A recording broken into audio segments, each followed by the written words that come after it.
Morning, afternoon, good evening. It depends on where you're watching us from. If you're already with us as a subscriber, you say welcome back. You're watching us for the first time, please subscribe. Thank you. Today we are having somebody great in the building. Let me clap. Yeah. Now, one thing we promise you on this channel is every information we give you here will be detailed, will be out of a very good research and what we are sure of. We are not perfect, we are human beings, and if at any time we'll say something wrong, we'll come back to tell you from our research that this we said in this other video is not totally correct. Now, I mentioned some of the professionals on building and construction work, and we just mentioned and passed like that. But now there's a part of it I really want somebody here to talk about today, somebody I can trust, I can really trust when it comes to this, because he's an engineer that we not design, he's a structural engineer, he's doing so many other things, but on this part he's a colleague, he's a friend, a brother. On this part, he's one engineer I can tell you almost every time I hear the word soil report, because you call him if you're Tani design, you say, where's the soil report? It holds so much to heart. So he will be telling us a lot of things about soil report, why you should do soil report, yes, you think it's expensive, is it expensive not to, is it more expensive not to do it, what is it all about? Everything I cannot say, I'm sure he can tell you. He can tell you. Even if after this video you have any question, please send it to us through the comment section. I promise you I'll get it to him, and you will really enjoy it. So, Engineer Tani Oyegoke, welcome once again. Thank you. Thank you very much. First of all, let me just say a big thank you to Etimat Consult for bringing me on board. I really take it as a privilege to be able to share from the little experience and resource that I've gathered over my years of practice. Yes, thank you for coming. Yeah, soil report. I think it has been highly underrated as a document that is necessary for the construction of any building at all, whether it be infrastructure such as roads, whether it be building structures that people, occupants live in, and even telecommunication structures, different kind of structures that you have, they all require that document. Who produces it? It is produced by a geotechnical engineer, okay, not a geologist. Okay. The geologist can tell you the physical properties. Okay.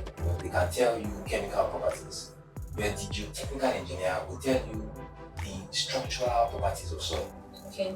And that specifically touches on the ability of soil to carry weight, and also the behavior when it is actually under that weight. So the soil report, having been produced by a geotechnical engineer, is supposed to be handed over to the structural engineer, okay, to interpret, because the structural engineer knows what is coming off the ground, basically, okay, what kind of loads are going to be transferred to the soil.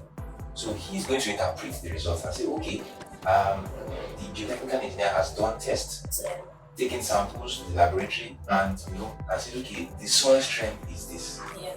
The engineer is not supposed to say within the confines of the advice that the geotechnical engineer has produced. He will now say, okay, you know what? This soil can or cannot carry the weight which the structure, the superstructure, that is whatever is above ground, is imposing on the soil.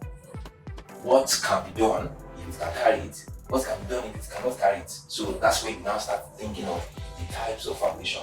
Design. Yes. So the engineer will prescribe a type of foundation that we use. There are various types of foundation depending on the nature of the soil, the bearing stratum. Okay.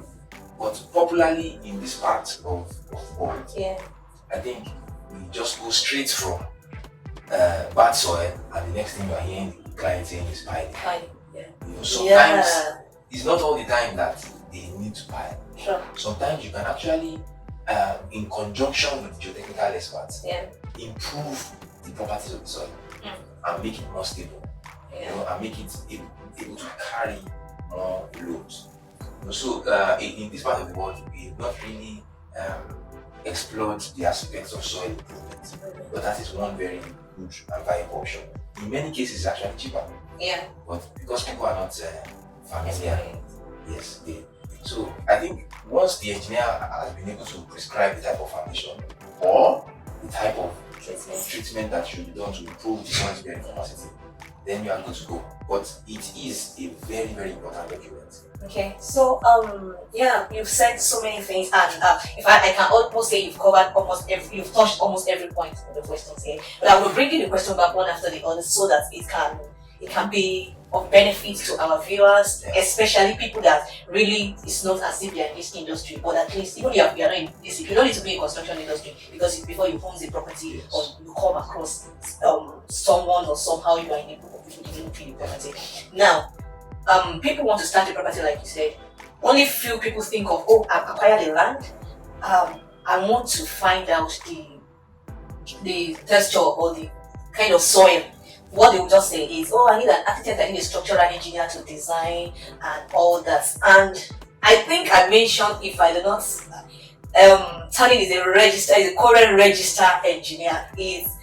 And apart from being a registered engineer, it's one engineer in this Lagos. When I'm saying Lagos, I'm telling you that Lagos is one part of Nigeria that has most very difficult kind of soil and everything, most delicate in construction and all that. So if any consultant who can survive Lagos can survive in about 80% of every other part of Nigeria. So in this Lagos, Tani is one engineer I can recommend to you, and I will be so sure that you are safe, your building is safe. So he's a registered engineer, he's not engineer by just he's an engineer, he's a registered current engineer, practicing one. So before they come to somebody like you, what they do is people acquire land and they call, oh, Engineer Tani, I want to design. So to so many people, when you ask that where can I get your soil report? Do you have your soil report?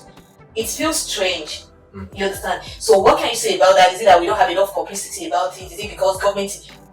By the way, is it a requirement in approval now? Yes, in approval's office? Okay. So I don't know if it's a requirement. Why is this strange to people? Why is it very strange to people when we talk about when engineers request for soil report? Is it that they are expecting that engineers should be able to know the kind of soil or something? I don't know. So I think that there are it's two-faceted. There are two sides to the soil report. One, because yes, it is a government requirement for documentation when it comes to fiscal and approval, but it also is the onus of the engineer on that project to request that document. People are usually averse to producing soil reports, and it's because of the cost vis-a-vis what can be seen. If you make a painting, you can see the product. Oh, I made a painting, and this is the painting. This is what I paid for. You can handle it. However, when you carry out the soil report on a piece of property, you see nothing. Nothing. It's a service. Yes, it's a service, and it's not even a visible service. Exactly. You just know that somebody somewhere has gone, probed the land, taken samples, and gone to test. And it's coming back. So you just have to have faith that he has done the right thing. But the truth is that we can already see around us the examples of building collapses due to soil failure, due to failure of, so I think that it is in the interest of the client to avoid such risk and ensure that you have as much information as possible about the property, especially the soil, because you are investing billions of naira on what? I think that's something people should start to reason. If I'm going to invest so much money, then I must find out on what am I investing. Thank you. And that takes me to the next question. I've been talking to some clients, and I will request okay, as a project manager or as a quantity surveyor, you want to meet some clients who want you to gather all the team from Engr. Saying, okay, the first thing is that our engineer would like to have the soil report, because in some cases I want to give them okay, if you have it before now, you can trust the source. You can just provide it, you work with it. And I will ask where's the soil report? Educated, big guys, developers, and they will say things like, No. There's no need for soil report. I was here when that guy was developing his own, so I know the situation of things here. So for the fact that some properties share boundaries, does that make it like having a similar soil condition or something? Is there can I use my neighbor's soil report to develop my property? I would rather that the client finds out what exactly is happening. Because soil actually can change within very, very short distances. So I think that yes, it can be used as a guide. So for instance, you need to provide preliminary drawings to cost. Yes, it can be used for that. However, you see, I even personally go to the extent of doing confirmatory soil report. Yeah, I know. Even if a soil report has been done, and I don't have anybody who can say vouch for that person. I vouch for this person who does this, or that this result is 100% correct. I would rather do a confirmatory test. So I would say that at no point in time should one rely on your neighbor. Yes. Okay. Thank you. Because and also I'll just add to that also. I'm not an engineer, so I'm not impersonating, but with experience, you can also have a neighbor who has been treating his or her land. I have some clients who are very knowledgeable about these things, and when they acquire their land, they can give it 2 years. They can just put some things there and treat it for like 2 years. And when they come, you think that the results they have is the same thing as what you have. It's not. You understand? And like you said, some lands are lucky to have maybe they've done some things on it before. Some people are settled temporarily there, and a lot of activity has happened. Because such a land is beside you, that will not give you the same soil properties, right? Okay, so thank you on that. And that's about cost. You mentioned about cost. Now, I think you mentioned this, but I also want us to talk about it because this is one of the reasons I think in this part of the world we are not trained to pay for services.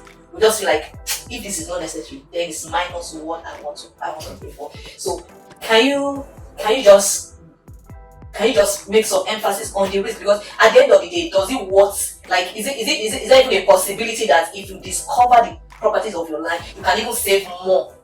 Do you understand that even the amount you use to pay the geotechnical guy is even negligible on what the result is saving you? Very true. So generally, I work on a principle, and that principle is that the more information you get, the more savings you can make on a project. You're very correct. And that's because you could have a piece of property that has extremely good soil. Sure. But because of trying to save a penny on avoiding a soil test, you now provide foundations that are totally irrelevant. Sure. And would amount to waste of resources. Yeah. So I believe that try to get more information, especially about critical factors when it affects the structure of the building. The soil is one of them. Get information about the soil, and at the end of the day, it will either amount to savings in cost, or it will even prevent the risk of failure at the end of the day. So yes, you are right. Carrying out soil investigations can save you a lot. Yeah, thank you. And finally, I will be asking you that is it that expensive? Like, I don't know the way people put it at times, people don't even try to know the range. Can you put a percentage to the cost of at times, like, okay, let's say a property is going to cost 100 million naira. Do you think so? The percentage of, I would be thinking about 0.025% of the cost of is way less than 0.5% of the cost of the project. So in many occasions, the cost, I don't want to spend. In fact, in recent times, with new technology, like for deep foundations, the continuous organ method itself is actually the test carried out during the piling. So with technology, we now have even the cost embedded as part of the construction process.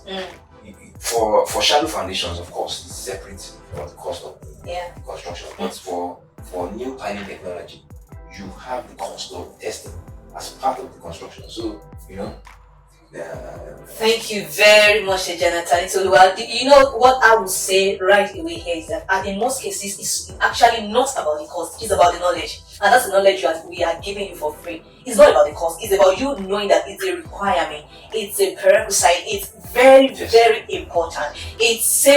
Look, it can save you money and it can save you a lot of mess on the project. It can save lives, because I say it can save lives because if you know the right soil properties, most likely, and you're with the right engineer, most likely we don't have anything to be afraid of about building failure, structural failure and everything, because the right property is being designed on and the weight and everything is in consideration. So why would structural member fail? So it saves you a lot from the stress. If you've seen by God's grace, we've had opportunity. I've worked with Tani a lot, so most of the projects I know, and he probably, even if it's not on it, he knows who knows or somebody on it. You know, so many times most of the problems we face on site is as a result of whether there's no soil test or the soil results did not find its way to the engineer before the design. The property of the soil is not in consideration, because if the property of the soil is in consideration, most likely you won't have any structural failure. Thank you very much. If you still have questions, like I said, put it in the comment section. I will find a way of getting your question to him. And of course, he's also a subscriber here, so he can reply your questions directly. So if you have any questions, put it there in the comment section. Keep watching. Please like our videos, share, and also subscribe to our channel. Thank you very much.